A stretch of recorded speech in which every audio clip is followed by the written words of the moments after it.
வணக்கம். நேயர்கள் அனைவரையும் அடுத்த இலக்கு நிகழ்ச்சிக்கு அன்புடன் வரவேற்கிறோம். கல்வி வழிகாட்டுதலில் கோடானு கோடி நேயர்களின் உள்ளம் கவர்ந்த நிகழ்ச்சியாக தொலைக்காட்சிகளில் முன்னணி நிகழ்ச்சியாக பயணித்துக் கொண்டிருக்கும் அடுத்த இலக்கிற்கு வாரந்தோறும் பெருகி வரும் உங்கள் ஆதரவுதான் அச்சாணி என்பதில் யாருக்கும் எல்லளவும் ஐயமில்லை.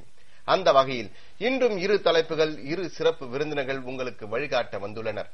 மத்திய சிவில் பணிகளுக்கான தேர்வாணையம் நடத்தும் IAS IPS தேர்வுகள் குறித்து வழிகாட்ட சென்னை ஸ்ட்ராட்டஜி IAS பயிற்சி மையத்தின் இயக்குநர் திரு ஆர் சத்யா நம்மிடையே வந்திருக்கிறார்.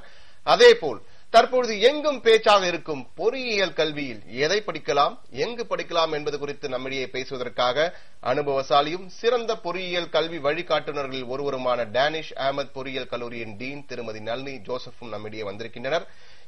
இவர்களிடம் வழக்கம் போல் 24318020 என்ற தொலைபேசியில் அழைத்து கேள்விகளுக்கு விடை காணுங்கள். இனி விருந்தினர்களை வரவேற்று உங்கள் எதிர்காலத்திற்கு அடித்தளமிடும் அடுத்த இலக்கு நிகழ்ச்சிக்குள் செல்வோம். வணக்கம் சார். வணக்கம் சார். வணக்கம். முதல்ல சார் கிட்ட ஆரம்பிப்பேன். IAS தேர்வுகள் முதல் நிலை தேர்வுகள் தற்போதுதான் முடிந்திருக்கிறது. பொதுவா இந்த பாத்தீங்கன்னா 10ஆம் வகுப்பு 12ஆம் வகுப்பு முடித்த உடனே மாணவர்கள் சொல்வது என்ன பாத்தீங்கன்னா, முதல்ல டாக்டர், அடுத்தது என்ஜினியர், அதுக்கப்புறம் நான் IAS ஆகணும், கலெக்டர் ஆகணும், IPS ஆகணும்னு சொல்றாங்க. இந்த IAS IPS எல்லாராலையும் ஆக முடியுமா? அதற்கு அடிப்படை என்னென்ன தேவைகள் கொஞ்சம் சொல்லுங்க. எல்லோராலையும் ஆக முடியும். IAS ஆக வேண்டும், கலெக்டர் ஆகணும் அப்படிங்கிற அந்த ஒரு வெறி இருந்துச்சுன்னா, IAS IPS எக்ஸாம் பாஸ் பண்ணணும் அப்படிங்கிற ஒரு ஆர்வம் அடிப்படை மனதிலேயே இருக்கும்போது இந்த எக்ஸாம் ஒண்ணுமே இல்லைங்க. தேவையான விஷயம் ஒரே ஒரு டிகிரி இருக்கணும். ஏதாவது ஒரு பல்கலைக்கழகத்துல ஏதாவது ஒரு பாடப்பிரிவில் ஒரு பட்டய படிப்பு இருந்தால் போதுமானது. பட்டப்படிப்பு இருந்தால், பட்டயப்படிப்பு என்றால் டிப்ளமா ஆகிவிடும். பட்டப்படிப்பு இருந்தால் போதுமானது. கல்வித்தொகுதி அடிப்படை கல்வித்தொகுதி பட்டப்படிப்பு இருக்க இல்லையா? மற்றபடி கிராஜுவேஷன். IAS IPS ஆவது எளிது என்றது உங்க கருத்துல புரிகிறேன். எளிது, மிகவும் எளிது. திட்டமிட்டு படித்தால் போதும். திட்டமிட்டு படித்தால் இந்த தேர்வு என்பது மிகவும் எளிதான ஒரு தேர்வு.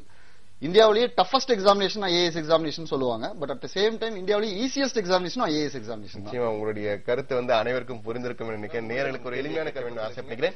இந்த நிலை தமிழகத்திலிருந்து அதிக அளவு பிரதானத்தில் நேர்முகத்தில் நிறைய பேர் ஜெயிச்சிருக்காங்க. கிட்டத்தட்ட 123 பேர் தமிழகத்தில் வந்திருக்காங்க.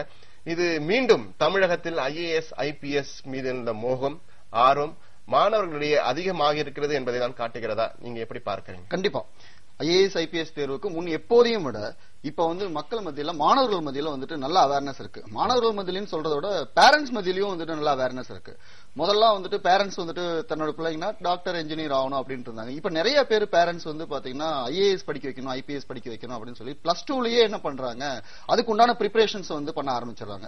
சோ இட் ஷோஸ் தட் இது எதை காட்டுதுன்னா, தமிழகத்துல முன்ன எப்போது இல்லாத அளவுக்கு அவேர்னஸ் வந்திருக்கு. அதுக்கு முக்கியமான காரணம், ஒவ்வொரு ஆண்டும் தமிழகத்துல தேர்ச்சி பெற்றுட்டு வர்றவங்களுடைய விகிதம் அதிகமாயிட்டே இருக்கு. அவங்க ஒரு வழிகாட்டியா இருக்காங்க, அவங்க ஒரு இன்ஸ்பிரேஷனா இருக்காங்க.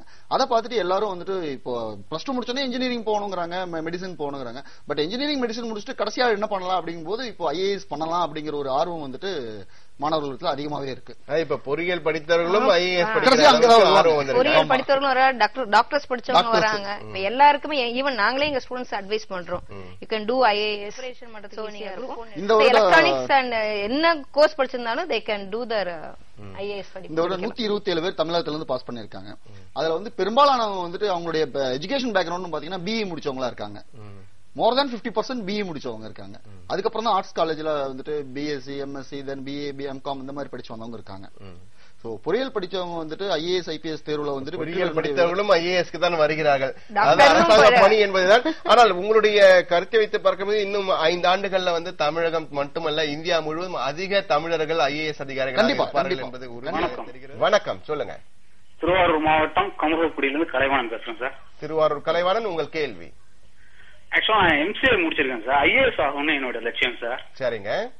என்ன எப்படி நான் தயார்படுத்திக்கிறது எக்ஸாமுக்கு? நல்ல கேள்வி கேட்டீங்க. நீங்க அருமையா தமிழ்ல தொடங்குனீங்க, ஆனால் ஆங்கிலத்தில் முடித்து விட்டீர்கள். இருந்தாலும் உங்களுக்கு தூய தமிழ் பதில் வந்து கொண்டிருக்கிறது. நீங்க வழிகாட்டலாம் சார். MCA முடிச்சிருக்கீங்க. ஆமா சார். இந்த எக்ஸாமுக்காக ப்ரிப்பேர் பண்றதுக்குன்னு சில பேசிக்கான புக்ஸ் எல்லாம் இருக்குங்க. Okay sir. இப்ப இருந்தே ரெகுலரா நியூஸ் பேப்பர் படிங்க. கண்டிப்பா சார். நியூஸ் பேப்பர் படிங்க. இதுக்கு ஃபுல் டைமா நீங்க உட்கார்ந்து படிக்கிறது நலம். ஒர்க் பண்ணிட்டே படிக்கலாம். ஒர்க் பண்ணிட்டே படிச்சு நிறைய பேர் IAS ஆயிருக்காங்க, IPS ஆயிருக்காங்க. ஆனா ஆரம்ப கட்டத்துல நீங்க ஒரு 6 மாசம் நீங்க இதுக்காக தயார் பண்ணும்போது இதுக்குன்னே படிக்கிறது நல்லது. ஒர்க் பண்ணிட்டே நீங்க படிக்கும்போது நீர்த்து போறது